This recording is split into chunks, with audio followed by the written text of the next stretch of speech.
Le référendum pour réformer la constitution turque a lieu ce dimanche en Turquie. Une victoire du oui renforcerait considérablement les pouvoirs du président Erdogan. Depuis la répression du coup d'État manqué en juillet dernier, la liberté d'expression est extrêmement réduite en Turquie, mais les partisans du non essayent malgré tout de se faire entendre.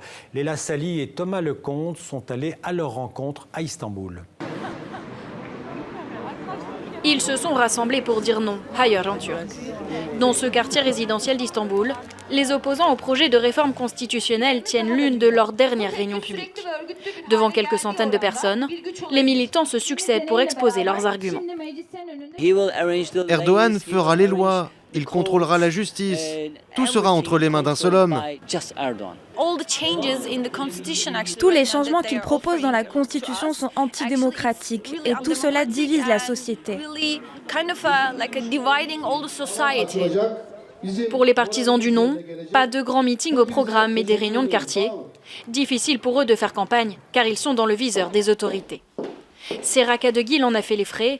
En janvier dernier, cette jeune avocate poste une vidéo sur Internet.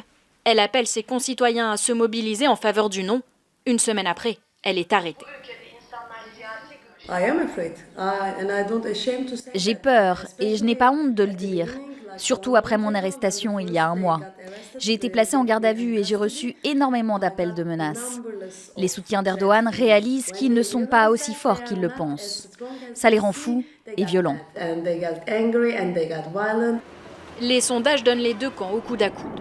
Priorité pour les partisans du non, aller à la rencontre des électeurs indécis.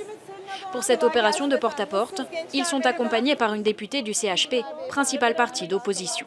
Sizin şu anda bu dükkanda yaşadığınız ekonomik sorunlarla ilgili bir çare var mı? Il y a beaucoup de gens qui ne savent pas les articles, qui n'ont même pas lu, qui sont plutôt partisans avec des sentiments partisans et ils disent qu'ils vont dire oui juste à cause de Recep Tayyip Erdogan. Dimanche, plus de 55 millions d'électeurs seront appelés aux urnes. Un vote qui aura valeur de test pour le président Recep Tayyip Erdogan.